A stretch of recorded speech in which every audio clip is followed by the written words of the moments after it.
basically the crash happened towards the left side.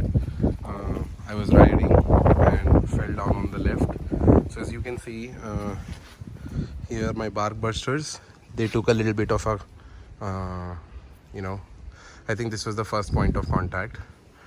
Also what I want to say is, if you look at the overall width of the handlebar and the crash, the bark busters, obviously this particular crash guard, it is designed in such a way that it is very hugging to the body of the bike.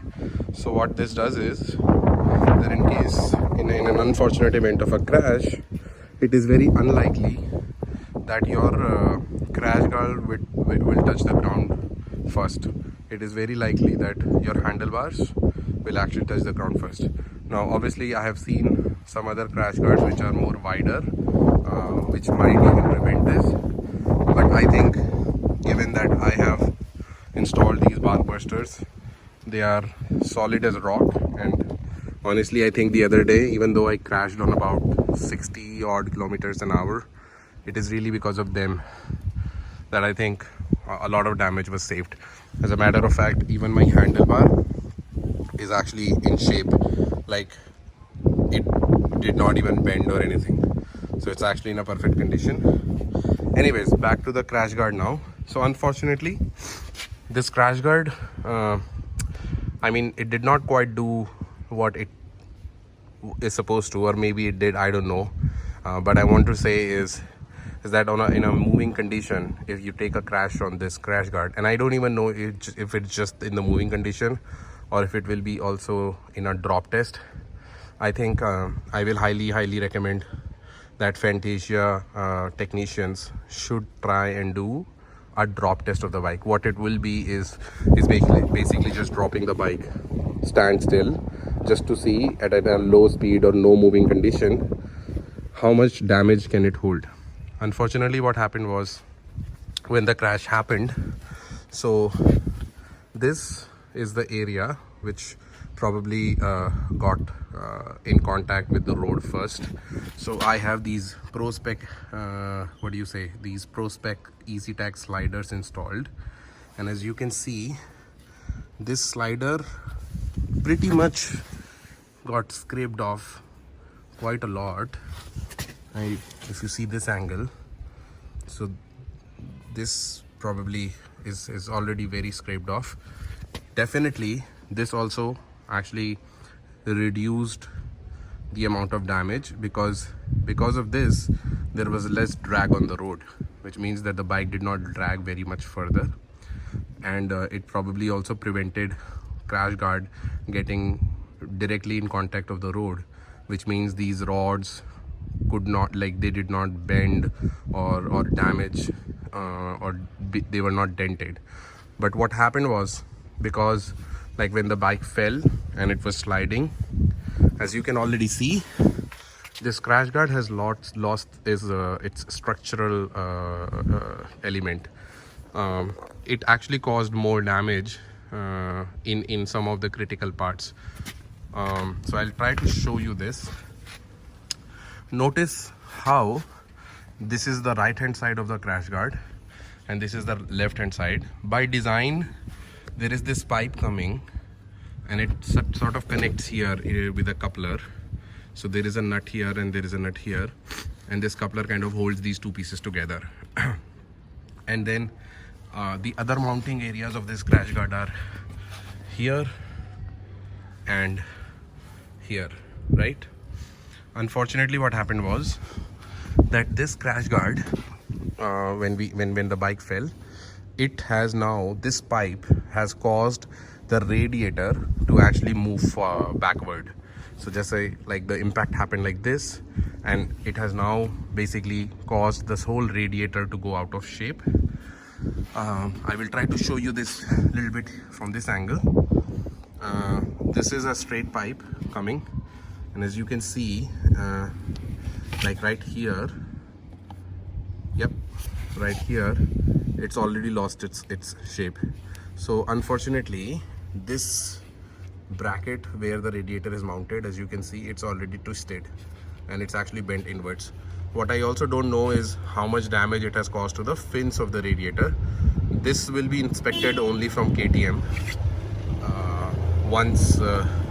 once I take off these grills and all, right? Only then I will know. Okay, so because of this, the kind of design it is, I think no matter what the type of crash is, I'm afraid that this is probably bound to happen. So as you can already see, this bracket is already very much dented.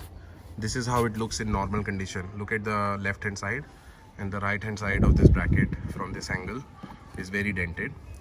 Now let me also try to explain you, like, look at this gap, like this gap. This is where the radiator is supposed to be. Like, this is probably like this much inside of the normal position.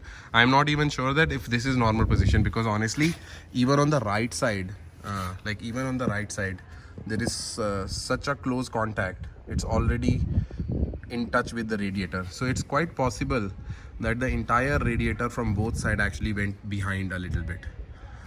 Although when you look at from this angle, like if you look at this seems to be where it is supposed to be.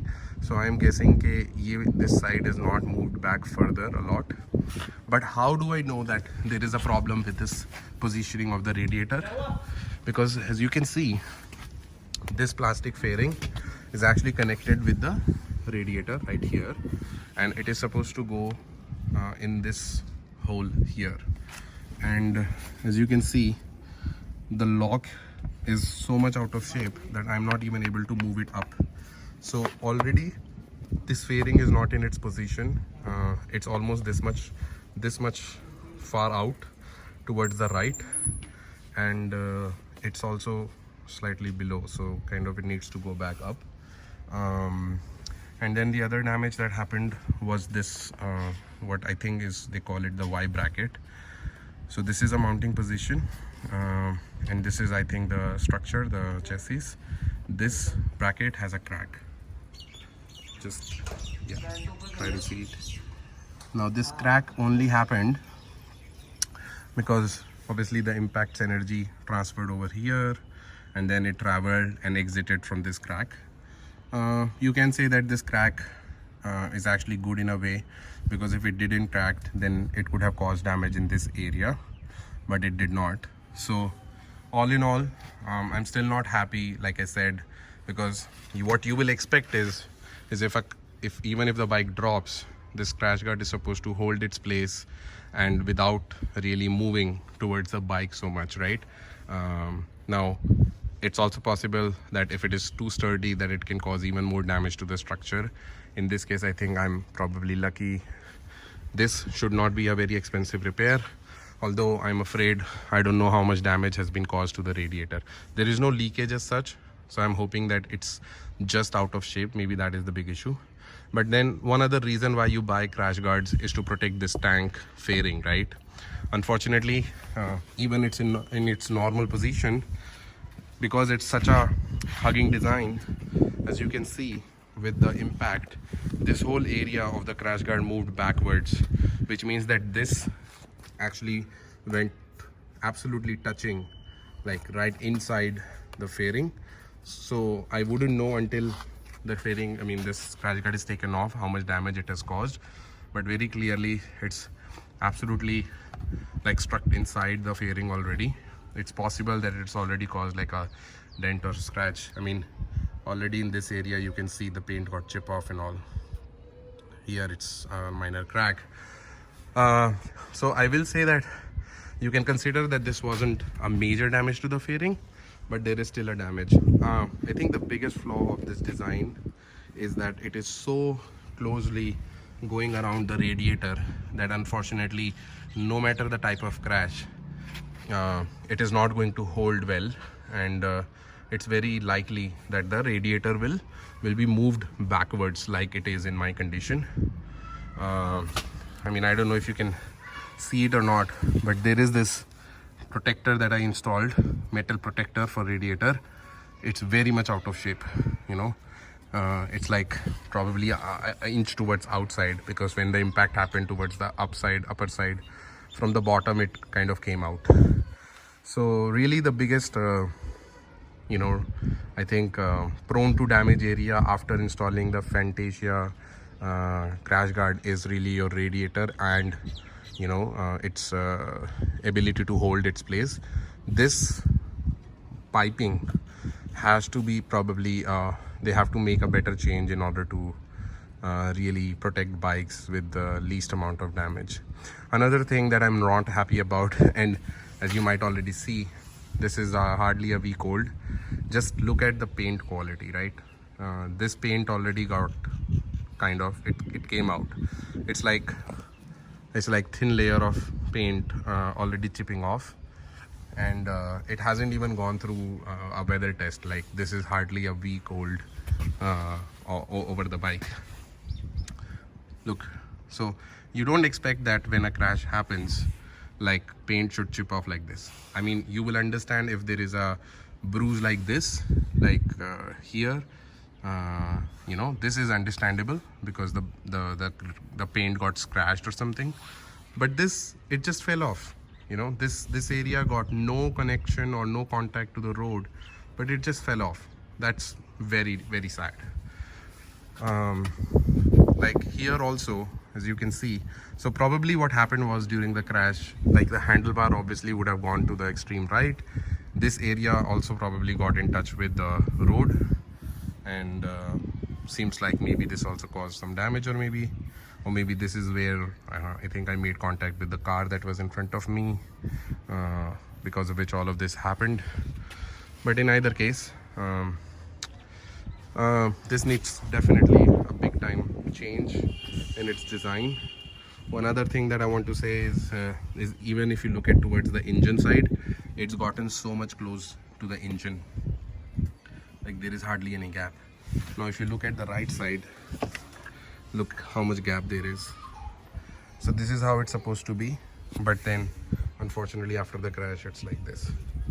So really, this is the major damage from the Fantasia crash guard. I know it's a very lengthy review, but I think it's very important to give this feedback for all the users as well as the makers of this guard. Thank you.